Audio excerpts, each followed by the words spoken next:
ہو رہا ہوتا ہے, جو جتنے لوگ ہوتے ہیں وہ سارے گواہ ہوتے ہیں. یہ تو ڈاکومنٹیشن کے تکلفات ہیں کہ 2 بندوں کے نام ڈالے جائیں شناختی کارڈ کے عین مطابق. اب قاضی لوگ کیا کر رہے ہوتے ہیں, وہ نکاح پڑھاتے ہوئے ان گواہوں کے نام بھی لے رہے ہوتے ہیں برو برو. ایک تو پرانی اردو استعمال کرتے ہیں, میں اتنے مہر میں اند طلب سکہ رائج الوقت. ابے 50,000 روپے کا مطلب 50,000 روپے, اس میں سکہ تو ہے ہی نہیں ہے. تو کیا کوئی پرانے زمانے کی کرنسی پہ بھی کوئی نکاح پڑتا ہے کہ جی میں 50,000 دینار جو نبی کے دور میں چلا کرتے تھے تو سکہ رائج میں دیکھتا ہوں نا بعض لوگ جو نکاح پڑھاتے ہیں عجیب اسٹائل میں, وہ امپریشن ڈال رہے ہوتے ہیں کہ اس طرح جو نکاح ہوگا نا یہ ہوتا ہے خاندانی. اور لوگ بھی ڈر جاتے ہیں کہ یار نکاح پڑھانا بڑا مشکل کام ہے, یہ تو کسی پروفیشنل آدمی سے ہی پڑھوانا چاہیے. نکاح پڑھانا دنیا کا سب سے آسان کام, بہت آسان کام ہے. ایجاب و قبول ہے بھائی, وہ کر لے یا دولہا کی طرف سے آپ. میں وکیل بن جاتا ہوں اکثر نا بھائی, لڑکی والوں سے میں پوچھتا ہوں مجھے اجازت دے دو, کہتے ہیں اجازت ہے. تو اب میں لڑکی کا وکیل میں بن گیا, تو میں کہتا ہوں بھائی میں نے فلانی لڑکی کا نکاح آپ سے کرا دیا, ہو گیا, میں قبول کیا, ہو گیا. یہ سارے گواہ موجود ہیں نا, مہر کا زبان سے تذکرہ ہو جائے, وہ اتنے مہر میں اتنے روپے, اتنے ڈالر, اتنے ریال, اتنے درہم, ٹھیک ہے نا. اور جس ملک میں بیٹھے ہیں اسی ملک کی کرنسی.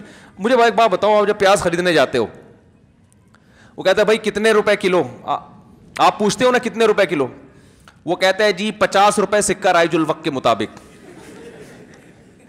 اچھا بھائی ٹماٹر کیسے دے رہا ہے, 60 روپے سکہ رائج الوقت, روبرو گواہان کے. آپ خریدو گے ٹماٹر, بولو گے بھائی تیری تو اپنی سیٹنگ کیا ہے, آؤٹ ہے.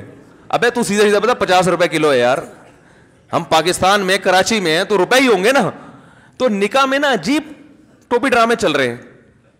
روبرو, مجھے تو پورے الفاظ بھی یاد نہیں ہوتے, ایسے نکاح پڑھایا جاتا ہے کہ بھائی میں نے فلانی, ایک صاحب تو نکاح پڑھا رہے تھے, لڑکی کا نام لیا انہوں نے, فرض کرے زینب نام تھا لڑکی کا, زینب بنت فلاں, اور اس گھر میں اس نام کی کوئی دوسری لڑکی موجود نہیں ہے. روبرو چشم الدین ول قطب الدین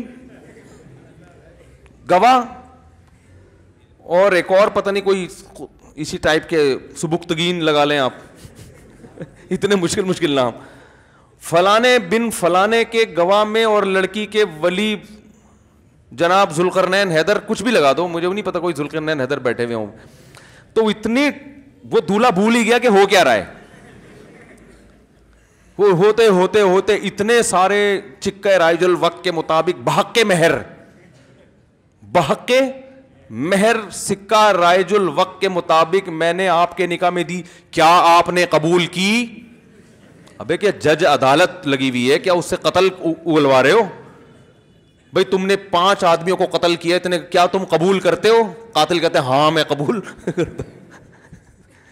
ایسی تجویز کو دولہا ڈر جاتا ہے, بعض دفعہ اس کا موڈ نہیں ہوتا قبول کرنے کا, حقیقت ڈر کے قبول کر لیتا ہے, یار یہ کیا ہو گیا.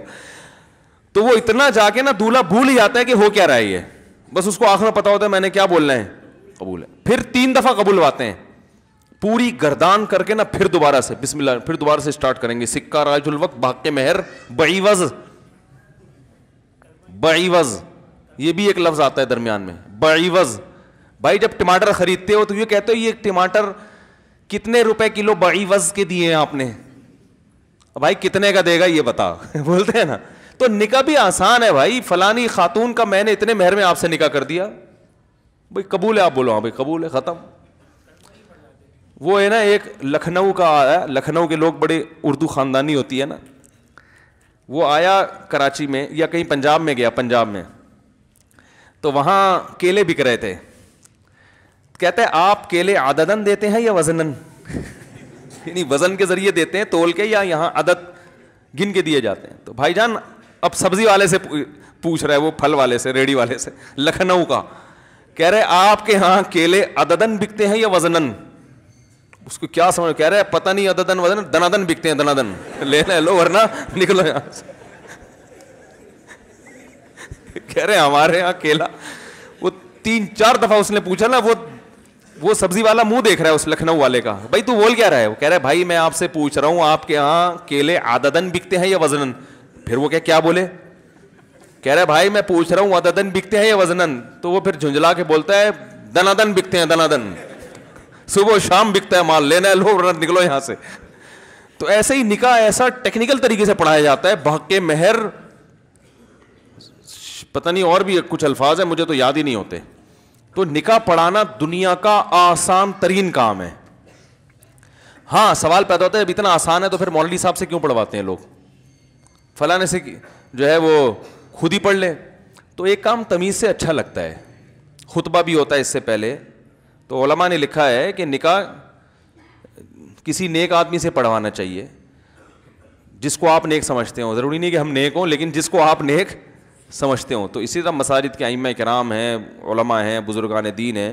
رسول اللہ صلی اللہ علیہ وسلم نکاح پڑھانے سے پہلے خطبہ پڑھا کرتے تھے. تو خطبہ چونکہ علماء زیادہ اچھی طریقے سے پڑھ لیتے ہیں، لیکن خطبہ بھی ضروری نہیں ہے. نکاح تو ایجاب و قبول کا نام ہے، گواہوں کی موجودگی میں ایجاب و قبول بس ختم. تو خطبہ پڑھنا افضل ہے، سنت ہے. کیوں افضل ہے؟ اس کی بڑی وجہ ہے کہ خطبہ جمعے کی نماز سے پہلے ہوتا ہے، عید کی نماز سے پہلے ہوتا ہے. تو بڑی عبادتوں سے پہلے حج میں خطبہ اللہ نے رکھا ہے نا، حج میں خطبہ ہوتا ہے. تو نکاح سے پہلے خطبہ رکھ کے شریعت نے یہ بتا دیا کہ حج، عید، جمعے کی نماز کی طرح بھی یہ عمل بھی مقدس عبادت ہے. سمجھ رہے ہو کہ نہیں سمجھ رہے؟ تو اس لیے کر لیا کرو یہ والی عبادت. اس کو ایک مقدس رنگ ڈالنے کے لیے کہ یہ کوئی خواہشات نفسانیہ کا نام نہیں ہے، یہ محض ایک انٹرٹینمنٹ نہیں ہے. یہ کیا ہے؟ اسلام میں نکاح کرنا ایک مقدس عمل ہے.